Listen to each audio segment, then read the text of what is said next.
जय हिंद दोस्तों, मैं हूं प्रभात। पीसीएस शिक्षा के मंच पे आप तमाम अभ्यर्थियों का हार्दिक अभिनंदन है। आज चर्चा के मुख्य बिंदु में बेहद ही महत्वपूर्ण टॉपिक इकोनॉमिक सर्वे का ये सेकंड वीडियो है और इस वीडियो के अंतर्गत हम इकोनॉमिक सर्वे का सबसे इम्पॉर्टेंट चैप्टर, जिसे बिहार की अर्थव्यवस्था एक अवलोकन के नाम से जानते हैं, नाम दिया गया है, उसके बारे में चर्चा करने जा रहे हैं। तो इससे पहले कि इस सेशन के बारे में हम कंप्लीट रूप से चर्चा करें, आप सभी को याद करा दें कि यदि आप लोगों ने चैनल को सब्सक्राइब नहीं किया है तो चैनल को जल्दी से सब्सक्राइब कर लें और अपने दोस्तों के बीच में भी इसे शेयर करें। ये पूरा का पूरा चैप्टर, यदि आप 71वीं बीपीएससी का एग्ज़ाम दे रहे हैं या बिहार से संबंधित कोई भी ऐसा एग्ज़ाम दे रहे हैं, चाहे वो बिहार दरोगा का दे रहे हों या कोई भी बिहार का एग्ज़ाम दे रहे हों जिसमें इकोनॉमी का सेक्शन पूछा जाता है, तो ये चैप्टर काफ़ी इंपॉर्टेंट चैप्टर है। यहाँ से कम अभी तक का जो रिकॉर्ड रहा है खासकर बीपीएससी में 3 से 4 प्रश्न केवल इसी चैप्टर से होते हैं। और इस चैप्टर से क्यों होते हैं इसके पहले भी इसका कारण भी है और ये आपको अभी पता चल जाएगा कि क्या कारण है। तो पूरे इकोनॉमिक चैप्टर को यदि आप देखेंगे, जितने भी इकोनॉमिक चैप्टर हैं, उस जो इकोनॉमिक सर्वे है हमारा, आर्थिक सर्वे है, उस सर्वे के अंतर्गत अलग अलग चैप्टर्स में अलग अलग अर्थव्यवस्था के पूरे पहलू का चर्चा किया हुआ है। और इसका जो पहला चैप्टर है, जिसे हम बिहार एक अर्थव्यवस्था अवलोकन, इसमें पूरे ही उस अर्थव्यवस्था के मुख्य बिंदु के ऊपर, बिहार के अर्थव्यवस्था के मुख्य बिंदु के ऊपर मुख्य रूप से एक समरी प्रदान किया गया है। तो ये इसका जो पहला टॉपिक है, जिसके अंतर्गत फर्स्ट, इसमें भी 1.9 लगभग जो पहला चैप्टर है इसके भी 9 सब क्लॉज हैं और पहला जो सब क्लॉज है उसे वृद्धार्थिक अवलोकन का नाम दिया गया है। इस पूरे चैप्टर में आप पढ़ेंगे, इस पूरे के पूरे सब टॉपिक में आपको जानना ये है कि बिहार का जो है वो अपना जीडीपी क्या है, स्टेट जीडीपी जिसे कहते हैं, और जीडीपी में ग्रोथ रेट कितना हुआ है। और अभी तक आपने जितना भी एग्जाम दिया होगा वहाँ इस प्रश्न को आपने जरूर देखा होगा, या तो सीधा का सीधा जीडीपी पूछ लिया जाता है या जीडीपी से ग्रोथ रेट पूछ लिया जाता है। आइए देखते हैं इस पूरे चैप्टर में क्या दिया हुआ है। तो यहाँ पे आप देख पा रहे हैं कि बिहार में गत 2 दशकों में उल्लेखनीय आर्थिक विकास हुआ है। ये जो चैप्टर में आपको ये पूरा का पूरा जो कंटेंट है, इसका जो रेफरेंस है, बिहार सरकार के द्वारा लगभग 640 पेज का एक डॉक्यूमेंट जारी किया गया है, जिस डॉक्यूमेंट के अंतर्गत ये पूरे के पूरे सर्वेक्षण का समरी दिया हुआ है। मैं वहीं से ये पूरा का पूरा आपके लिए कंटेंट लेकर आया हूं और जो परीक्षा के दृष्टिकोण से सबसे ज़्यादा जरूरी है उसके बारे में ही हम लोग यहाँ चर्चा करने जा रहे हैं।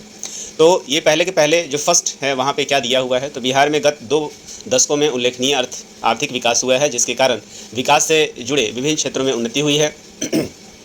आधार वर्ष का यहाँ पे जिक्र करना बहुत ज़रूरी है। आप देख लें यहाँ पे कि आधार वर्ष 2011-12 पर आधारित गन्ना श्रृंखला के अनुरूप सकल राज्य घरेलू उत्पाद, जिसे हम लोग GSDP के नाम से जानते हैं, GSDP के नाम से जानते हैं, अर्थात ग्रॉस स्टेट डोमेस्टिक प्रोडक्ट। यहीं आप सेंटर की बात करेंगे तो उसे GDP के नाम से जानते हैं, और यदि स्टेट की बात करेंगे हम तो ग्रॉस स्टेट डोमेस्टिक प्रोडक्ट के नाम से हम लोग जानते हैं। इसमें सबसे हाल के उपलब्ध अनुमानों के अनुसार वर्तमान मूल्य पर बिहार की अर्थव्यवस्था 2011-12 के 2.47 लाख करोड़ से 3.5 गुनी बढ़कर 23-24 में 8.5 लाख करोड़ पहुंच गई है।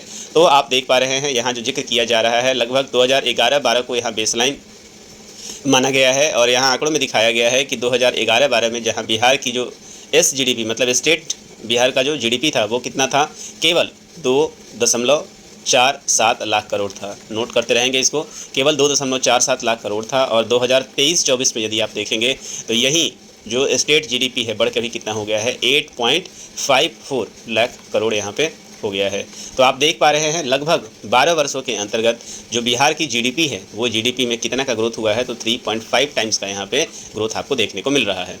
आर्थिक गतिविधियों के इस विस्तार के साथ साथ विभिन्न सामाजिक आर्थिक सूचकांक में उल्लेखनीय सुधार हुआ है।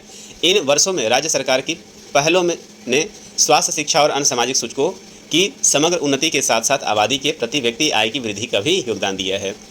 ये आप आंकड़ा देखिए, और सबसे ज़्यादा आपसे क्वेश्चन यदि कहीं पूछा जाता है तो इन्हीं आंकड़ों से पूछा जाता है। जैसा कि मैंने आपको चर्चा किया कि यहाँ जो कंपैरिजन प्रस्तुत किया गया है वो 2011-12 के रेस्पेक्ट में कंपैरिजन प्रस्तुत किया गया है। तो 11-12 में जो भारत की इकनॉमी थी, बिहार की जो इकनॉमी थी, मैंने बोला कि वर्तमान मूल्य पर और स्थिर मूल्य पर। तो ये देखिए वर्तमान मूल्य और स्थिर, चूँकि इसी को रेफरेंस लाइन माना गया है तो ये दोनों ही आपको यहाँ पे सेम ही नज़र आएगा। तो जब का ये आंकड़ा होगा उस समय का ये करंट मूल्य हो जाएगा, इसीलिए 2,47,144 करोड़ रुपये जो था बिहार का क्या था, GDP था। और इसी चीज़ को आप यदि देख रहे होंगे 2023-24 में आप देखें, चूँकि 2024 जो है वो समाप्त हो चुका है।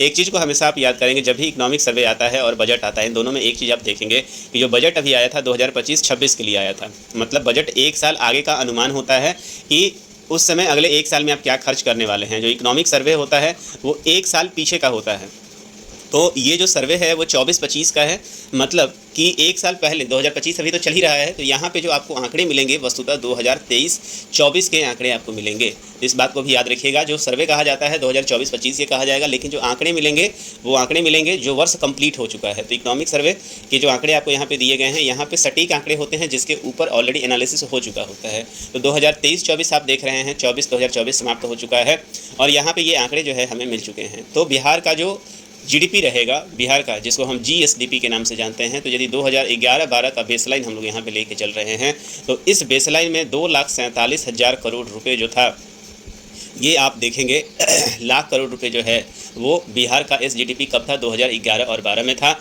यही बिहार का वर्तमान मूल्य पे हम बात करें, यहाँ पे जब बिहार का वर्तमान मूल्य पर इसी चीज़ को कंपेयर करेंगे कब, 2023 और 24 में, तो आपको यही जीडीपी कितना मिलेगा, 2,84,00,000 करोड़ रुपये, 2,84,00,000 करोड़ रुपए जो है आपको यहाँ पे बिहार का अब जीडीपी पहुँच चुका है। और इसी के आधार पे कहा जा रहा है कि पिछले लगभग 12 वर्षों में यहाँ पे 3.5 टाइम्स का ग्रोथ देखने को मिला है। अब इसी चीज़ों को यदि आप देखेंगे निवल राज्य घरेलू उत्पाद में, जिसको हम लोग net state GDP, net state gross domestic product कहते हैं, वहाँ 2011-12 में जहाँ पे 2,28,000 हुआ करता था, वहीं आप देखेंगे कि 2023-24 में 7,71,000 हो चुका है। ये वर्तमान मूल्य पे है और बेस मूल्य पे आप देखेंगे तो 4,11,359 करोड़। हालांकि ये डाटा अभी तक एग्जाम में बहुत कम पूछा गया है। नेट जो आप देखेंगे, नेट राज्य घरेलू प्रोडक्ट आप देखेंगे बहुत ही कम पूछा गया है, लेकिन अभी तक जो डाटा पूछे गए हैं वो ज़्यादातर ये डाटा पूछा गया है। सबसे ज़्यादा अभी तक क्वेश्चन इसी पे बना है। तो जीएसडीपी जो है वो वर्तमान मूल्य पे बिहार का 2023-24 में 8,54,429 करोड़ रुपए है, जबकि वहीं पे इसी चीज़ का बेस लाइन पे मतलब आधार वर्ष पे बिहार का जो जीडीपी है वो कितना है, 4,64,540 करोड़ रुपये आप यहाँ पे देख रहे हैं। यदि आप पूरे के पूरे औसत वार्षिक चक्रवृद्धि दर को देखेंगे, मतलब ये है कि पूरे 10 वर्षों की 12 वर्ष से लेकर 24 वर्ष का जो औसत आप देखेंगे, तो बिहार का जो ग्रोथ ऑलमोस्ट रहा है वो 10.9 या 11% के आसपास रहा है। किस आधार पे, तो वर्तमान मूल्य के आधार पे। वही चीज़ आप देख लें यहाँ पे कि यदि मैं स्थिर मूल्य पे देखूँ तो ये जो ग्रोथ रेट रहा है वो कितना रहा है, 5.4% जो है वो रहा है। आप किसके आधार पे, तो बेस लाइन के आधार पे, ये औसत है, पिछले 10 वर्षों का औसत है। इस बात को आप याद रखेंगे। तो मुझे उम्मीद है कि आपने ये चीज़ नोट कर लिया होगा। और आगे भी कुछ और आंकड़े हैं उसके बारे में। यहाँ पे एनालिसिस में क्या कहा गया है कि इस रिपोर्ट को तैयार करते समय उपलब्ध सबसे हाल के अनुमानों के अनुसार वर्ष 2023-24 में बिहार का सकल घरेलू उत्पाद वर्तमान मूल्य पर 8,54,429 करोड़ रुपए हैं, जिसका हम लोगों ने चर्चा कर लिया है। और 2011-12 के स्थिर मूल्य पर यह 4,64,540 करोड़ रुपए है, जिसका चर्चा हो गया है। वर्ष 2011-12 से लेकर 23-24 तक वर्तमान मूल्य पर सकल राज्य घरेलू उत्पाद, जिसको हम लोग जीएसडीपी के नाम से कह रहे हैं, कि औसत वार्षिक वृद्धि दर 10.9% रही है, पॉइंट टू बी नोटेड। वहीं मुद्रास्फीति को समायोजित करने पर स्थिर मूल्य पर सकल राज्य घरेलू उत्पाद में 5.4% और औसत वार्षिक दर से बढ़ा है। मतलब इसमें से यदि आप इन्फ्लेशन को हटा लें, 2011-12 का यदि आप बेसलाइन ले रहे हैं, तो इसमें सबसे इंपॉर्टेंट क्या होता है कि प्रति वर्ष जो इन्फ्लेशन होता है, मुद्रास्फीति होता है, जैसे 10.9% मैंने आपको बताया, तो इसमें से माइनस यदि इन्फ्लेशन आप कर देते हैं तो आपको मिल जाएगा ये एक्चुअली ग्रोथ रेट मिल जाएगा। तो 5.4% जो है वो औसत वार्षिक दर यहाँ पे रहा है। इस अवधि में निवल राज्य घरेलू उत्पाद की औसत वार्षिक दर वर्तमान मूल्य पर 10.7% है और 11-12 के स्थिर मूल्य पे 5.0% रहा है। तो यहाँ से ये वाला क्वेश्चन भी आप देख सकते हैं, एक बस पढ़ सकते हैं ताकि क्वेश्चन आए तो यहाँ से आप लिख दें। लेकिन अभी तक जो नेट जीएसडीपी नेट जो रहा है उस पर बहुत ज़्यादा प्रश्न अभी तक पूछे नहीं गए हैं। वर्ष 2012-13 से 23-24 तक के लिए राज्य के राज्य घरेलू उत्पाद की वर्तमान मूल्य और 11-12 में स्थिर मूल्य दोनों पर साल दर साल प्रतिशत वृद्धि और उपयुक्त रैखिक रुझान को आगे दिया गया है। आइए देखते हैं यहाँ पे क्या है। अब जरा देखें, ये सबसे मेन आंकड़ा है यहाँ पे जीएसडीपी के ग्रोथ रेट को लेकर, कि आप देखें पूरे, अभी तक तो मैंने औसत आपको बताया था, लेकिन अब यहाँ पे 2 लाइन लिया जाएगा। एक वर्तमान मूल्य पे क्या ग्रोथ रहा है, मतलब पिछले वर्ष 2022-23 और 2023-24 के बीच में कितना का अंतर रहा है, और 2011-12 के रिस्पेक्ट में कितना का ग्रोथ रेट देखने को मिला है। तो आइए देखते हैं, ये हमारे पास जो है वो ग्रोथ रेट किस तरीके से यहाँ कंपेयर किया गया है भारत के साथ, मतलब पूरे देश और राज्य में क्या स्थिति बनी है इसके बारे में देखा गया है। तो देखिए, सकल घरेलू उत्पाद वर्सेज सकल राज्य घरेलू उत्पाद में साल दर साल प्रतिशत परिवर्तन क्या रहा है। तो आप देखें यहाँ पे कि वर्तमान मूल्य है हमारा, उसके आधार पे भारत और बिहार वर्तमान मूल्य कहने का मतलब है कि ये जो इकोनॉमिक सर्वे है 2024-25 का है, तो इसे ठीक 1 साल पहले के अनुसार ये कंपेरिजन किया जा रहा है। तो उसके आधार पे देखें, भारत पूरे कंट्री का जो जीडीपी का ग्रोथ रेट आप यहाँ पे देख रहे हैं, वर्तमान मूल्य पे देश का जो ग्रोथ रेट था 2023-24 में वो 9.6% था। इस बात को आप याद रखेंगे, 9.6% था किस आधार पे, तो सकल घरेलू उत्पाद जो है वो आपका वर्तमान मूल्य पे। वहीं यदि आप स्थिर मूल्य पे देखें तो 8.2%। तो क्वेश्चन ज़्यादातर जो पूछा जाता है वो स्थिर मूल्य पे पूछा जाता है, क्योंकि इनमें से इन्फ्लेशन को हटाया हुआ होता है तो आपको एक्चुअल डाटा मिलता है। वहीं यदि बिहार के जीडीपी ग्रोथ रेट को आप देखेंगे तो बिहार का जो ग्रोथ रेट है वो 14.5% रहा है। किस आधार पे, तो वर्तमान मूल्य के आधार पे 14.5% रहा है। इस बात को आप नोट करेंगे। 14.5% रहा है। तो यदि कंट्री देश की हम बात करेंगे, नेशनल हम बात करेंगे, तो नेशनल का वर्तमान मूल्य पे 9.6% रहा है वर्तमान मूल्य पर, और बिहार का जो अपना ग्रोथ रेट रहा है वो कितना रहा है, 14.5% रहा है। इस बात को आप नोट करेंगे। वहीं 2011-12 के रिस्पेक्ट में अर्थात स्थिर मूल्य पे बात करेंगे तो नेशनल जो ग्रोथ रेट रहा है 2023-24 में वो 8.2% रहा है, जबकि स्टेट का, बिहार का जो अपना ग्रोथ रेट रहा है वो रहा है कितना, 9.2% रहा है। तो सबसे ज़्यादा आंकड़े जो हैं वो आपको यहीं से पूछेंगे। मोस्ट वीवीआईपी प्रश्न है। तो यदि बिहार की बात करें तो स्थिर मूल्य पे बिहार का ग्रोथ रेट 9.2% रहा है।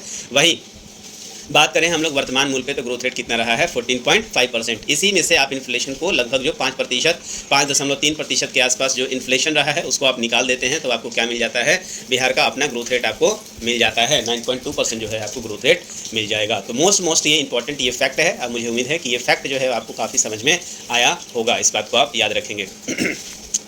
आगे चलते हैं और आगे हम लोग बात कर रहे हैं बिहार की अर्थव्यवस्था की संरचना की। हम लोग यहाँ पे बात करने जा रहे हैं कि अर्थव्यवस्था की संरचना। तो इससे पहले मैं आपको थोड़ा सा रिकॉल करा दूं कि अभी तक हम लोगों ने चर्चा जो कर लिया वो जीएसडीपी के बारे में चर्चा कर लिया और इसके ग्रोथ रेट के बारे में चर्चा कर लिया। और हम लोगों ने देखा है कि वर्तमान जो मूल्य पर जो बिहार का ग्रोथ रेट रहा है 2023-24 के अंत में जो बिहार का अपना ग्रोथ रेट रहा है कितना जो रहा है 8.5 लाख करोड़ जो है वो कितना रहा है, बिहार का जीएसडीपी रहा है। इस बात को आप याद रखेंगे। और यही यदि ग्रोथ रेट की हम लोग यदि चर्चा करेंगे तो 9.2% जो है वो ग्रोथ रेट रहा है किस पे, 2011-12 के आधार पे। और यह ग्रोथ रेट पूरे भारत में यदि आप देखेंगे तो ये लगभग दूसरे स्थान पे फॉल करता है। इससे ज़्यादा ग्रोथ रेट आप देखेंगे ओवरऑल किसी अन्य राज्यों का देखने को नहीं मिल रहा है। और वहीं 14.5% यदि आप बात करेंगे तो वो क्या हो जाएगा आपका, 14.5% जो है वो किस आधार पे हो जाएगा, आपका वर्तमान मूल्य पे हो जाएगा। तो ये नोट कर लेंगे, ये क्वेश्चन पूछता है, इसमें कहीं से कोई डाउट नहीं है।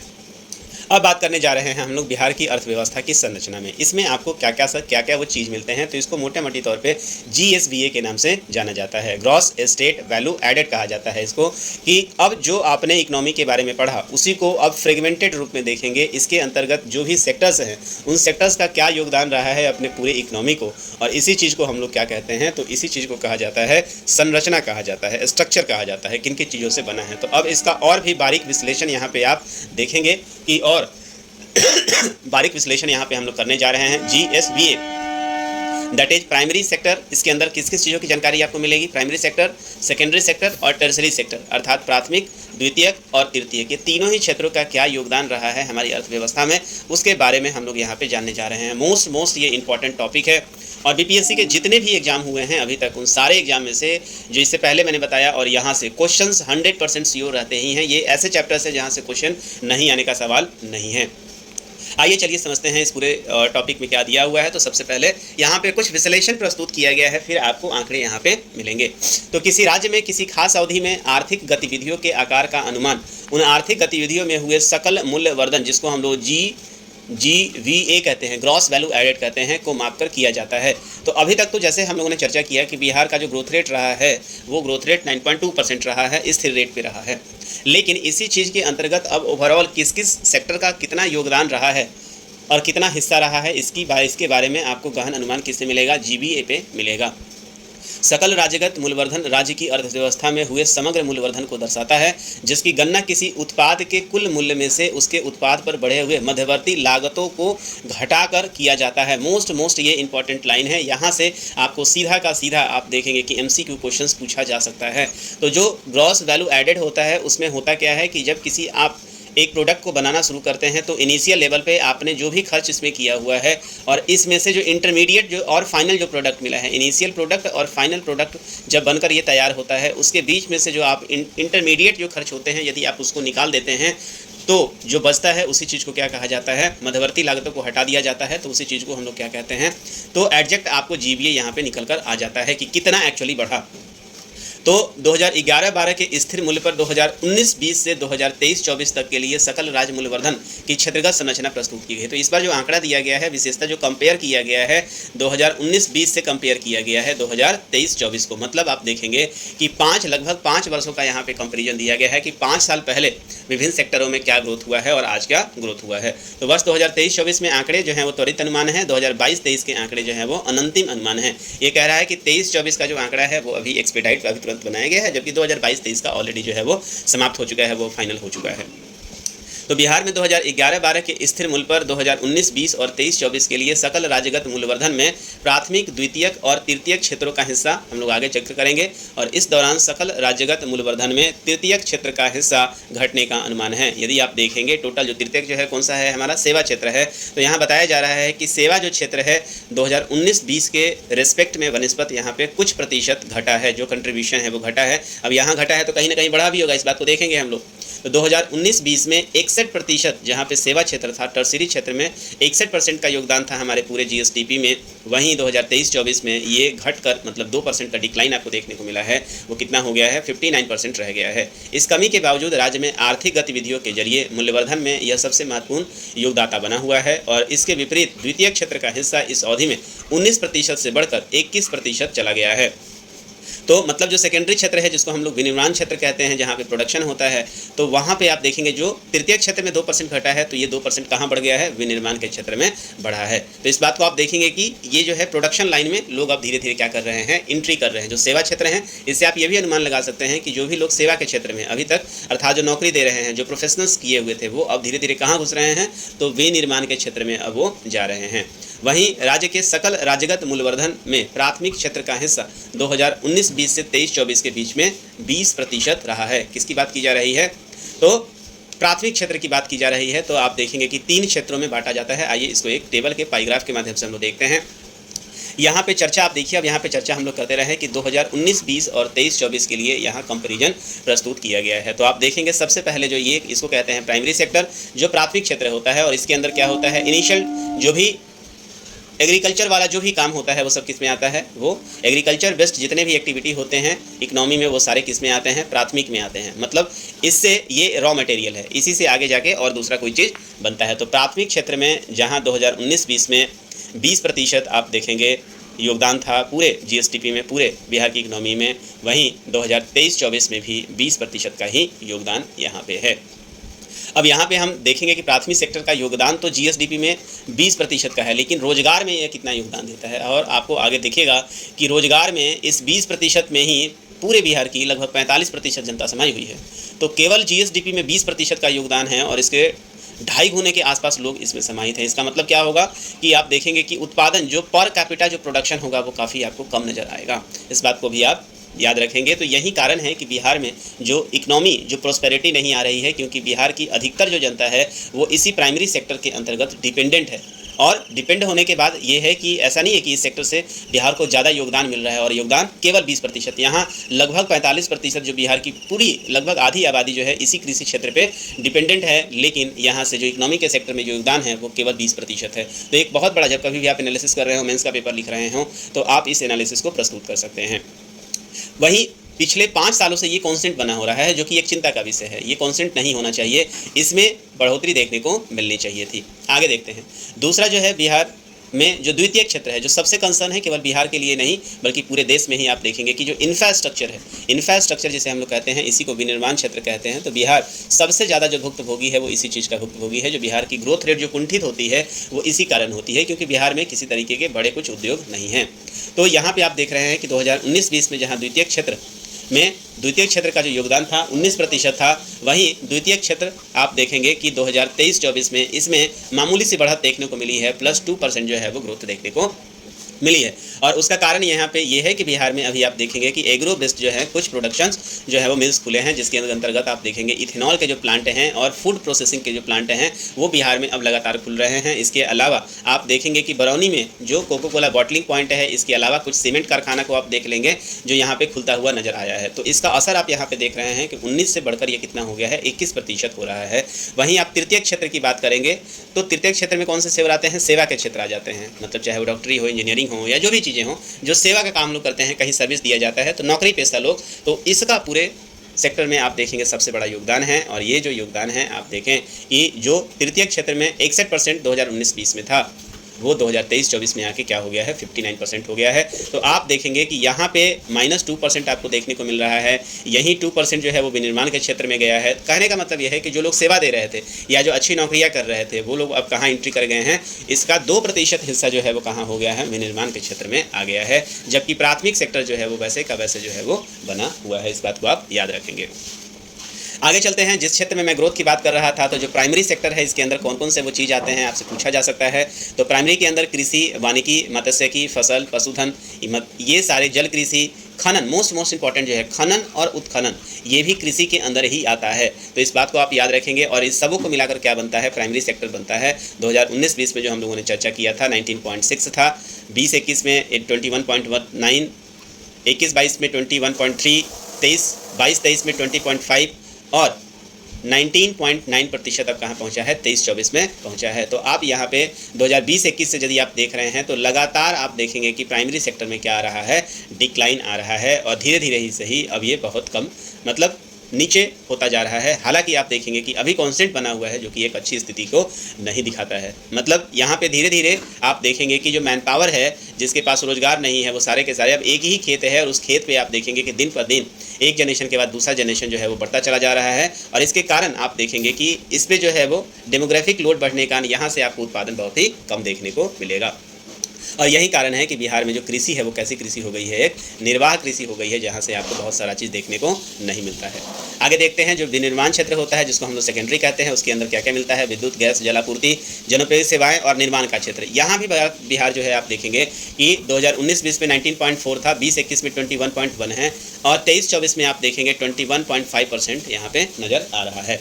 तो यहाँ पे आप देखेंगे कि जो विनिर्माण क्षेत्र है, ये एक अच्छा संकेत है, जहाँ +2% आपको देखने को मिल रहा है। यहाँ जो पूंजी निर्माण है वो अब धीरे धीरे क्या है, बढ़ रहा है। विनिर्माण का क्षेत्र जो है अब यहाँ क्या हो रहा है, बढ़ रहा है। इस बात को आप याद रखेंगे। तृतीयक सेवाओं के बारे में हम लोग चर्चा कर रहे थे। तो जो टर्सरी सेक्टर होता है, उसमें क्या क्या होता है, व्यापार, मरम्मत, होटल, और ये सारी चीज़ें जो हैं आपको यहाँ पे नजर आएंगी। तो इस पूरे सेक्टर में सबसे ज़्यादा जो योगदान है, टर्सरी में भी सबसे ज़्यादा योगदान किसका है, व्यापार, मरम्मत, होटल और ये सारे जलपान गृह का ही आपको यहाँ पे अगेन आप देखिए, यहाँ पे व्यापार का सबसे ज़्यादा है, मरम्मत का सबसे ज़्यादा है। तो यहाँ 15.94% जो है, और दूसरे पे व्यापार और मरम्मत की सेवाएं हैं। अगेन आप देखेंगे यहाँ पे मरम्मत की बात हो रही है, यहाँ पे न्यू प्रोडक्शन जो है आपको नज़र नहीं आ रहा है। तो तृतीय क्षेत्र में लगभग आपका 61% से घटकर कितना हो रहा है, 59%।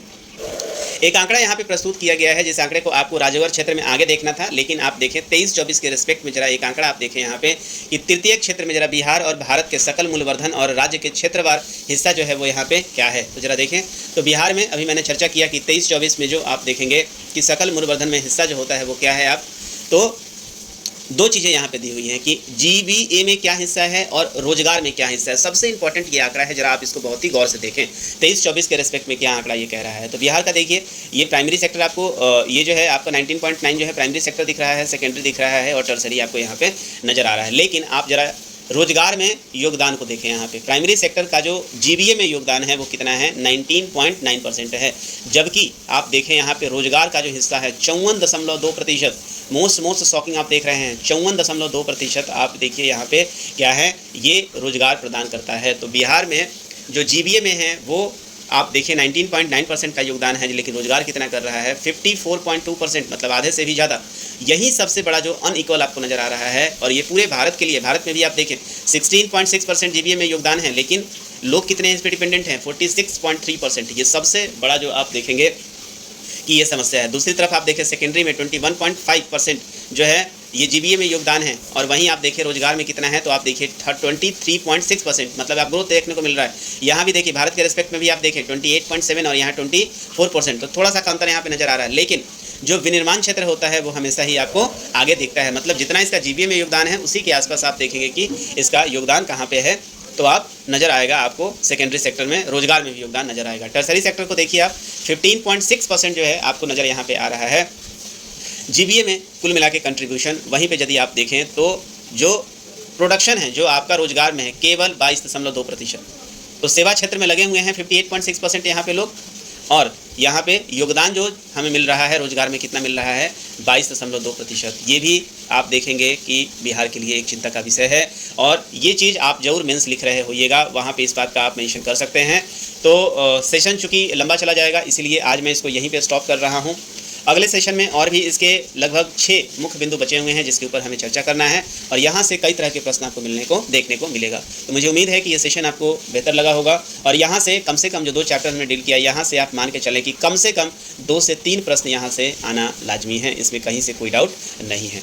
तो चलिए आज के सेशन में इतना ही, मिलेंगे आपसे अगले सेशन के लिए। बजट का ऑलरेडी जो सेशन है वो डाला हुआ है, यदि आपने नहीं देखा है तो आप उसे प्लेलिस्ट में जाकर देख सकते हैं। तो आज के सेशन के लिए इतना ही, मिलेंगे आपसे अगले सेशन के लिए। सेशन आपको अच्छा लगा हो, यदि समझ में आ रहा हो, खुद समझ पा रहे हो तो आप खुद भी देखें और इसे अपने दोस्तों के बीच में ग्रुप में भी शेयर करें और चैनल को जरूर सब्सक्राइब कर लें। यदि आप फेसबुक पे देख रहे हो तो ज़रूर आप इसे फॉलो कर लें। तो मिलेंगे आपसे अगले सेशन के लिए, तब तक के लिए साइनिंग ऑफ, दिस इज प्रभात। जय हिंद।